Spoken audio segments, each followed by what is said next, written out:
Good morning, learners.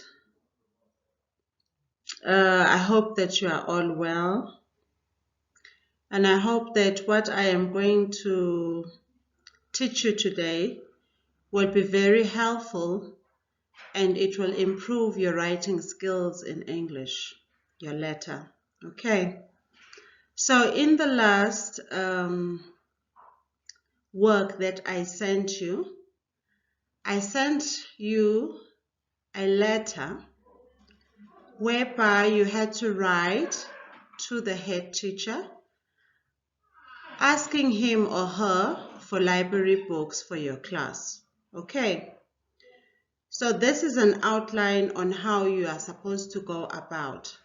I hope that after watching this outline, you'll be able to write your own letter that will be very good in a sequence and highly understandable. Okay. So I have number 1 here. Because we are writing to a head teacher, this is considered to be a business letter. Okay. So as I taught you previously that a business letter is supposed to have 2 addresses. You have an address on the right, which is your address, and then you have the date, and then on the far left, you have the address of the person that you are writing to. So in this instance, the address on your far left is going to be the address of the school where the head teacher is. Okay, so we move on to number 2.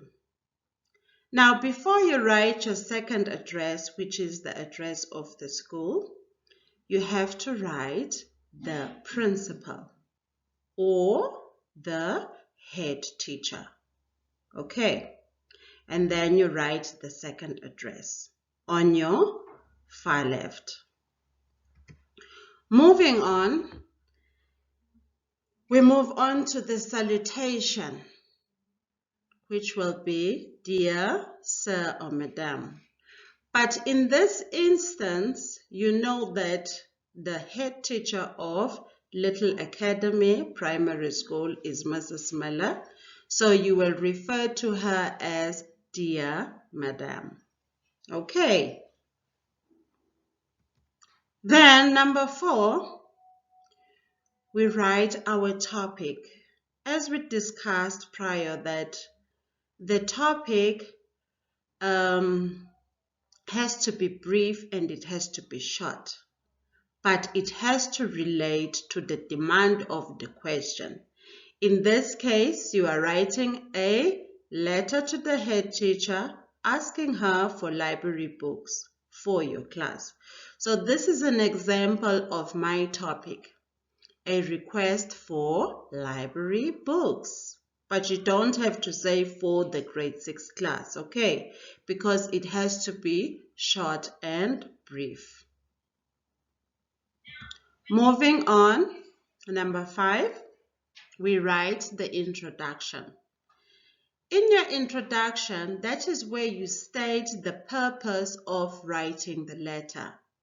Here you need to keep to the gist of the matter. Reason being that Mrs. Miller is a very busy person. She doesn't have time to be reading a whole lot of stuff.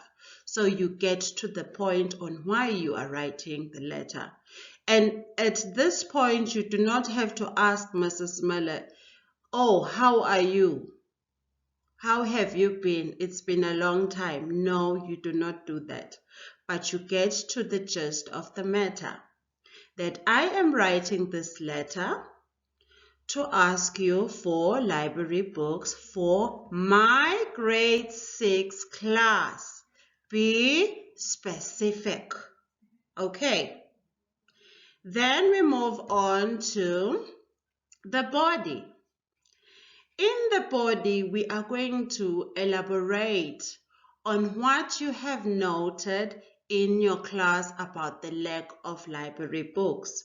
So you will tell Mrs. Miller that you have noted, for example, that the learners in your class have got a lack of reading skills. Okay? You will also tell her that the learners in your class have got spelling problems. The learners in your class have got writing problem skills. Some of them, they cannot even communicate very well in English. Okay.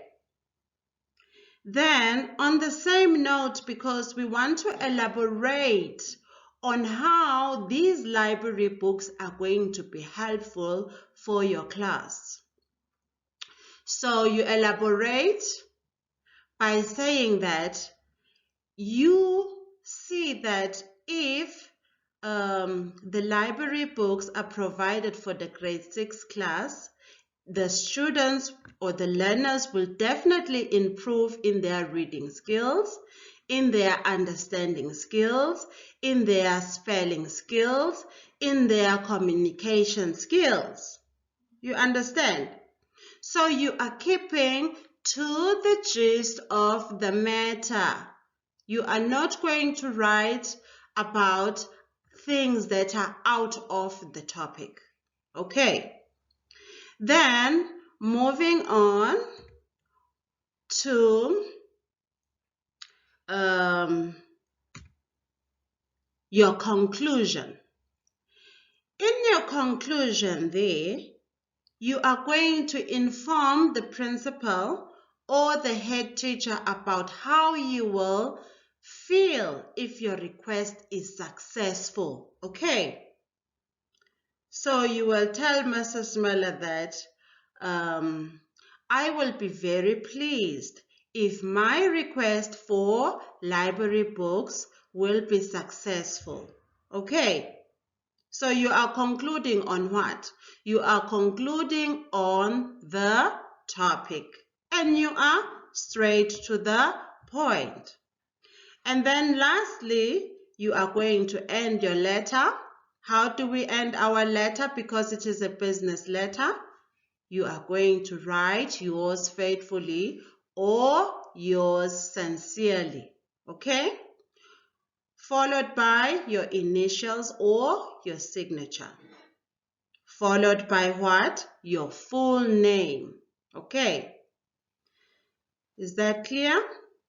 I hope that by the time you are done watching this video and looking at the outline, you'll be able to write something that is outstanding. Thank you.